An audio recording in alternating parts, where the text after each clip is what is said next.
You're serious, aren't you? You're telling us you killed those 3 young men on the subway? Mm-hmm. And why should we believe you? You got nothing left to lose? Not everybody does this. It's extremely rare. And in fact, the Joker unfortunately overplays the idea that mental illness and violence are linked. Hey GQ, I'm Dr. Erik Bender. I'm a child, adolescent, adult, and forensic psychiatrist, and this is The Breakdown.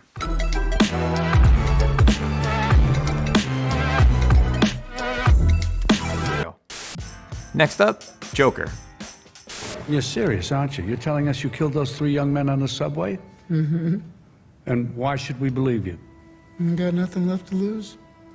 So I think about a couple things. The first thing is psychopathy. And psychopathy is not a mental illness. It's not a diagnosis. Psychopathy is a collection of personality traits that includes feeling no remorse. It includes being callous, uncaring. The Joker here is letting us know he's exactly that. He has no remorse for killing these 3 people. He also says he has nothing left to lose.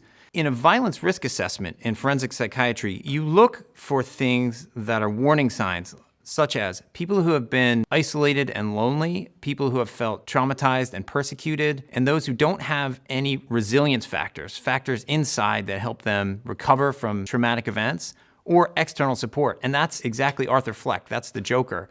That can be what's called a pathway to violence. Not everybody does this. It's extremely rare. And in fact, the Joker unfortunately overplays the idea that mental illness and violence are linked. It's important to know that we don't know why people get pushed over the edge, and there are very, very few, so that's really important. At the same time, there are people who are repeatedly traumatized, neglected, abused, and there's a rage that can develop inside them. And I see that sometimes in psychotherapy when I'm talking to people who've been chronically abused or traumatized. But again, those people do not, for the most part, go out and commit any violent acts. My life is nothing but a comedy. Well, let me get this straight. You think that killing those guys is funny? I do. And I'm tired of pretending it's not. There's a difference between psychopathy and psychosis. Psychosis is a break from reality. People are hearing things, seeing things. It's called hallucinations. Those are psychotic issues. The Joker doesn't seem to have any of that. In cases of psychopathy, people use others in their lives to get what they want. Other people are pawns. Oh, why is everybody so upset about these guys?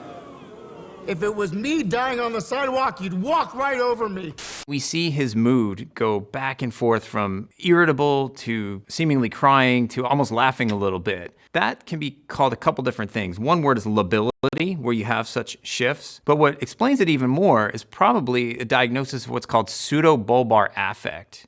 And what that means is there's a disconnection between the front of the brain, the cortex, and the back of the brain, the cerebellum. That connection actually helps us express our emotions. When that's broken, either because of trauma, and we know Arthur Fleck has a history of trauma to his head even, that connection can get disrupted. And what happens is there can be a sudden onset of crying or laughing, even though the person might not even feel as if something's humorous or that they're sad. It just starts.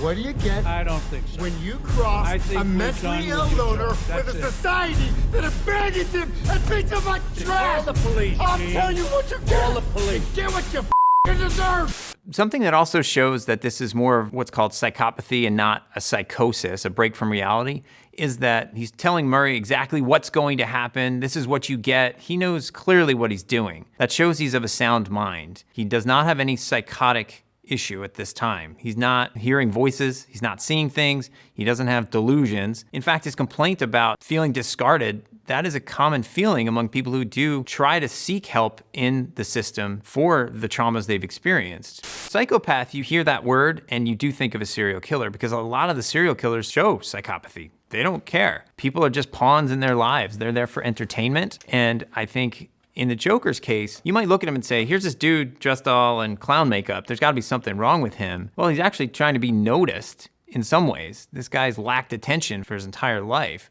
And he's been neglected. He ends up getting pushed over the edge. And again, we don't know why that happens. And he turns to violence. There is a genetic component to mental illness, and his mother did have severe depression. It's also much more common than people realize. 1 in 5 Americans will have a mental health challenge within a year. And in fact, half of Americans will have some mental health issue during their lifetime.